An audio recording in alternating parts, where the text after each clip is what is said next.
આજે અનેક નગરપાલિકાની પેટા ચૂંટણીઓ હતી, સાથે જ માંજલપુરની જે વિધાનસભા છે ત્યાંની પણ પેટા ચૂંટણી હતી। આ પેટા ચૂંટણીના રિઝલ્ટ હવે ધીરે ધીરે સામે આવી રહ્યા છે અને આદિવાસી વિસ્તારમાં બધાને એવું લાગતું હતું કે ચૈતર વસાવાની ગેરહાજરીમાં શું થશે, તો આદિવાસી વિસ્તારમાં ચૈતર વસાવાની ગેરહાજરીમાં પણ સાવણો ફરી રહ્યો હોય એવું દેખાઈ રહ્યું છે, કારણ કે દેવગઢ બારિયા અને નેત્રંગની આસપાસના જેટલા પણ વિસ્તાર છે ત્યાં નગરપાલિકાની પેટા ચૂંટણીમાં આમ આદમી પાર્ટીનો વિજય થતો દેખાય છે। દેવગઢ બારિયામાં આપનો વિજય થયો છે। દેવગઢ બારિયાની નગરપાલિકાની પેટા ચૂંટણીમાં આપને 3માંથી 2 બેઠકો પર જીત મળી છે। વોર્ડ નંબર 4ની બંને બેઠકો પર આપના ઉમેદવાર ત્યાં જીત્યા છે। નિધિબેન જૈન અને સરલાબેન મેઢાની જીત થઈ છે। ત્યાં કાર્યકર્તાઓમાં ખૂબ ઉત્સાહ પણ છે। એના સિવાય ચૈતર વસાવાનો જે ગઢ ગણાય છે અને એવું કહેવાય કે સાંસદ મનસુખ વસાવાનો પણ જે ગઢ ગણાય છે એ બિલોઢી બેઠક પર પણ આપની જીત થઈ છે। નેત્રંગ તાલુકા પંચાયતની બિલોઢી બેઠક જે છે ત્યાં આપના પ્રવીણ વસાવા જે છે જીત્યા છે। પ્રવીણ વસાવાને 2371 મત મળ્યા છે, જ્યારે ભાજપના ઉમેદવારને 1565 મત મળ્યા છે। આપ એ 806 મતથી ત્યાં જીતી છે, એટલે આમ આદમી પાર્ટીના નેતા ત્યાં ઉત્સાહથી જે વિજય રથ છે ફેરવી રહ્યા છે। વર્ષા વસાવા પણ એમાં હાજર છે। વર્ષા વસાવા એવું કહેતા દેખાય છે કે ચૈતર વસાવા ન હતા, એટલે કે જેલમાં છે, એમને જેલમાં મોકલવાનું ષડયંત્ર થયું છે, છતાં પણ પ્રવીણ વસાવાને જીતાડવા માટે બધાનો આભાર માને છે। હવે એવું માનવામાં આવે છે કે જો ચૈતર વસાવા લાંબા સમય સુધી જેલમાં રહે છે તો એમના ઉત્તરાધિકારી કોણ હોઈ શકે કે પછી ચૈતર વસાવાની જગ્યાએ કોણ આવી શકે, તો એ વર્ષા વસાવાનું નામ લેવાતું હોય છે। અત્યારે તો નેત્રંગ અને એની આસપાસના વિસ્તારમાં જ્યાં પણ પંચાયતની ચૂંટણીઓ હતી, તાલુકા પંચાયતની સાથે જ નગરપાલિકાની, ત્યાં આમ આદમી પાર્ટીનો સાવરણો ફરતો દેખાય છે। આદિવાસી વિસ્તારમાં આપનો દબદબો જે વધી રહ્યો છે, એટલે પેટા ચૂંટણી આમાં તો જીત્યા જ, પણ એના સિવાય પણ જ્યારે નગરપાલિકા જિલ્લા પંચાયતની ચૂંટણીઓ હતી ત્યારે પણ આમ આદમી પાર્ટી આદિવાસી વિસ્તારોમાં સારી એવી બેઠકો લઈને આવ્યા છે।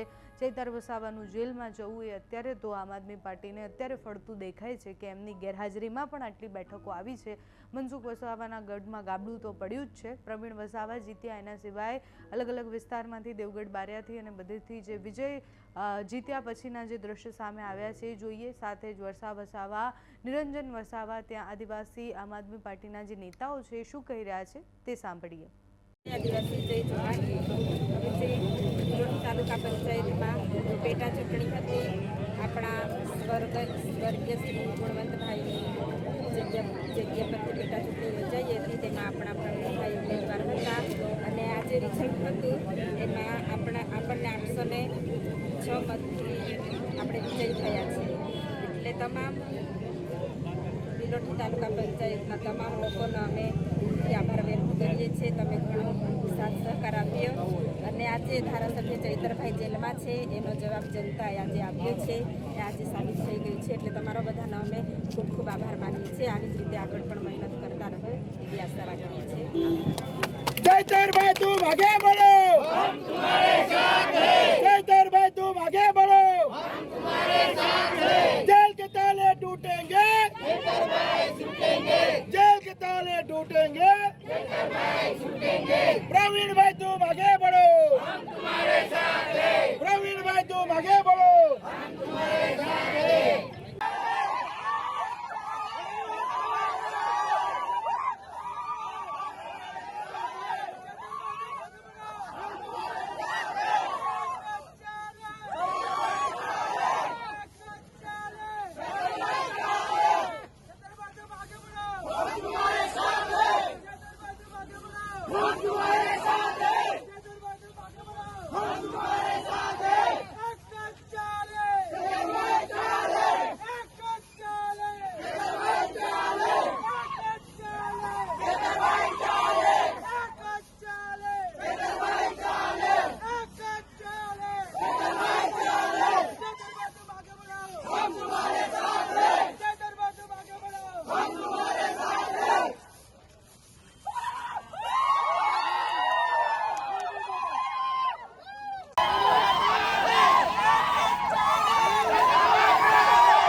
ખાલી પડી ગઈ.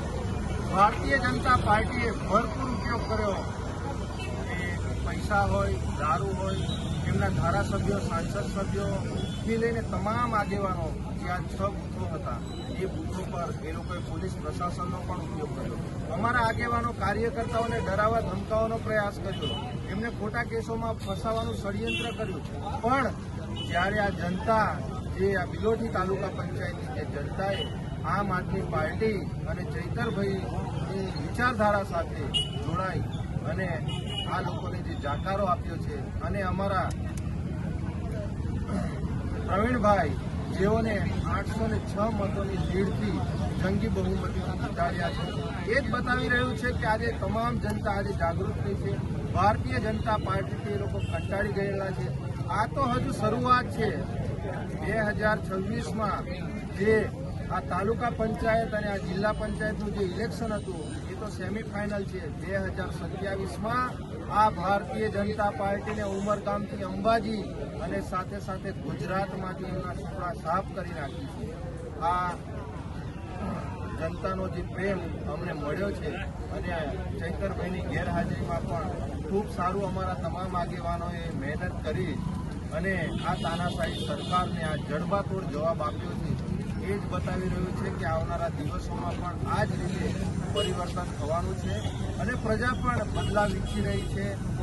નિરંજનભાઈ વસાવા, આમ આદમી પાર્ટી.